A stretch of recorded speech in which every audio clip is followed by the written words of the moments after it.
ओम मां मधुकेश्वरी नमः। एठारे उपस्थित सम्मिलित समस्तଙ୍କୁ मोर भक्तिर सह प्रणाम जनाउछि। समस्त माँ मासी को अनुरोध रखिबी तुंडरे फुलबुली रखिबे एवं मोर समस्त महात्मा देवतुल्य गुरु गुरुजन मानक अनुरोध रखिबी तुंडरे टिके हरिबोल देई ए पवित्र अगणा को प्रकंपित करिबा हेबे।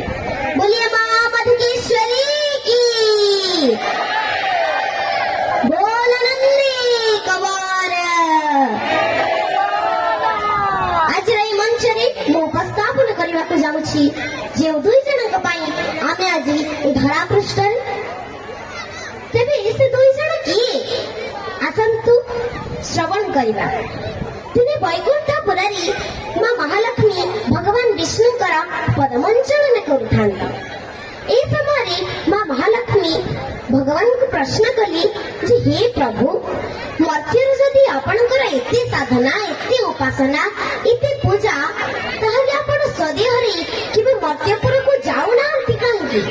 भगवान विष्णु सामान्य नीरव रहिले। मां महालक्ष्मी पुणी प्रश्न कले उत्तर दियंत प्रभु कहीं आपण सदेहरे मर्त्यपुर को जाउनांती। एबे भगवान विष्णु उत्तर देले जे मो भड़िया सहे विष्णुकर उदारता जेतिकी धर्मबल जेतिकी तपबल जेतिकी मर्त्यर से एका गोटी जीव अछि तार धर्मबल एका सेतिकी मोर जगह सी नैछि तेणु मोर मर्त्य को जीवा को पड़ू। जिज्ञासा नहीं मां महालक्ष्मी पुणी प्रश्न कली से किए प्रभु। भगवान विष्णु उत्तर देले जे सी होछि प्रकृति शिशुर मां जी निज शिशु को जन्म दबा करो निज निश्वास प्रश्वास अधा भाग निज पिला को दे तार त्याग आ बलिदान नगरी मोर मूल्य अत्यंत तुच्छ। मु सेठी पई मध्यपुर को जाउनी मने पकई देबा को जाउची से गुप्त जुगर कथा को जेबे पन्नलंकर माता जने ज्योतिषंक पाख को जाई कहिले हे ज्योतिषे मु गर्भवती अछि मते आपण कहंतु जे मो पिला बड़ हेले कोन हबो राजा हेबो ना मंत्री हबो ना कटवाल हबो। ज्योतिष हाथ देखिले आ कहिले जदि पिला रात्रिर प्रथम प्रहरे जन्म हुए ताहले हबो कटवाल जदि रात्रिर द्वितीय प्रहरे जन्म हुए ताहले हबो मंत्री आ जदि रात्रिर तृतीय प्रहरे जन्म हुए ताहले हबो राजा। यार भाग्य मो निर्णय करि पारिबिनी जन्म मरण बरसा कही पारिबेनी पुरुषा मालू जन्म मृत्यु वर्षा विषय केही हेले सठिक भावरे कही पारिबे नाही। पद्मगंकर मां सामान्य नीरव रहिले। ज्योतिष कहले कोन भाबुछंती। पद्मगंकर मां कहले मो पद्मगर मां कहूची मो पिलानो नामकरण मो आगुरु करि सारिची मोर पुओटे हबो आ सी बड़ हेले रजाटिए हबो। ज्योतिष कहले हो ठीक अछि परीक्षा करा जाऊ। उपयुक्त समय आसिला 6 मास गला 7 मास गला 10 दिन को पन्नगंकर मां प्रसव जंत्रणा पाइले। पाखरे ठिया होईची धाई रात्रिर प्रथम प्रहर पिला बाहरिबार समय मातृ गर्भरु धाई कहिला मां पिला बाहरिबो। पन्नगंकर मां कहिले नाही नाही मो पिला एबे भाइले कटवाल हबो मो आहुरी जंत्रणा सहिबी मो आहुरी कष्ट सहिबी। सहिले जंत्रणा रात्रिर द्वितीय प्रहर हैला भाई कहिला मां पिला अधा बाहरिलानी।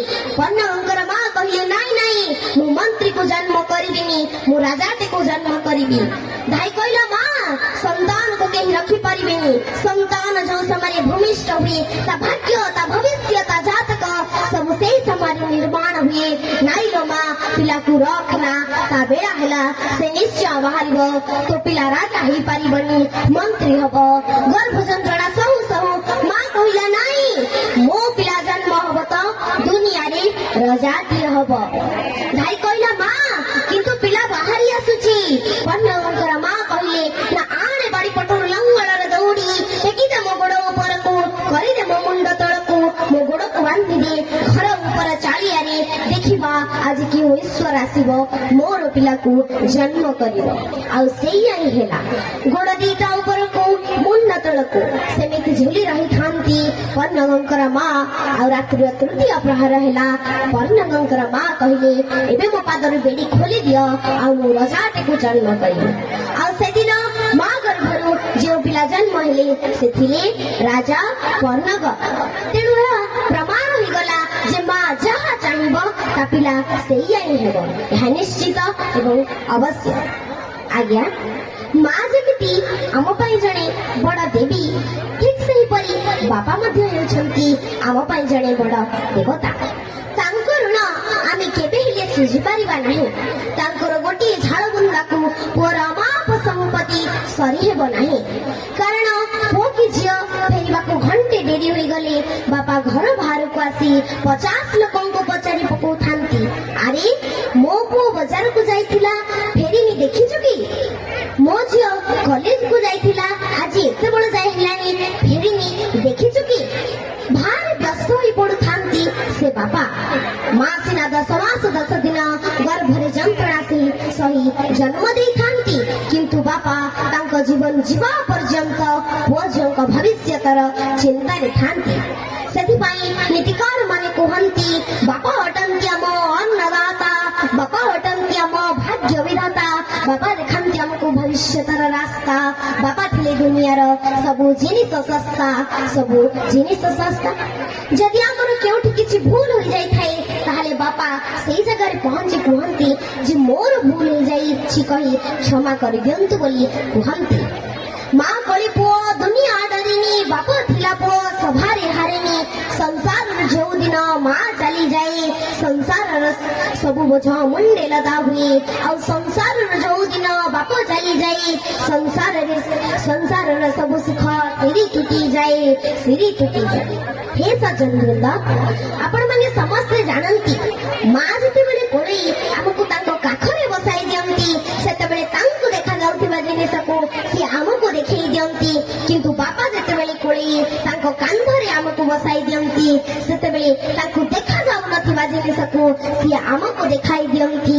ଏଇ ତ ହେଉଛି ବାପାଙ୍କ ମହତ୍ଵ। ଏଇଠି ମନେ ପଡ଼ିଯାଏ ଭାଗବତ କଥା ପରି, ପିତା ଧର୍ମ, ପିତା ସ୍ୱର୍ଗ, ପିତା ହିଁ ପରମ ତପ, ପିତରି ପ୍ରୀତମାତ୍ମନେ ପ୍ରିୟନ୍ତି ସର୍ବଦେବତା। ଶେଷରେ ଗୋଟିଏ କଥା କହିବି ଯେ ବାପା ମାଙ୍କର ସେବା କରି ଚାଲନ୍ତୁ, ଦେଖିବେ ଈଶ୍ୱରଙ୍କ କୃପା ବାରି ଆପଣଙ୍କ ମସ୍ତକରେ ଝରି ପଡ଼ିବ। ଜୀବନର ପ୍ରତିଟି କାର୍ଯ୍ୟରେ ଅର୍ଜି ଚାଲିଥିବେ ସୁନାମ, ଜୀବନ ଯାତ୍ରାର ଲମ୍ବା ପଥରେ ପିନ୍ଧି ଚାଲିଥିବେ ବିଜୟର ମୁକୁଟ, ବିଜୟର ମୁକୁଟ, ବିଜୟର ମୁକୁଟ। ଜୟ ଜୟ ଜଗନ୍ନାଥ, ଜୟ ଜୟ ଜଗନ୍ନାଥ, ଜୟ ଜୟ ଜଗନ୍ନାଥ। ବହୁତ ବହୁତ ଧନ୍ୟବାଦ।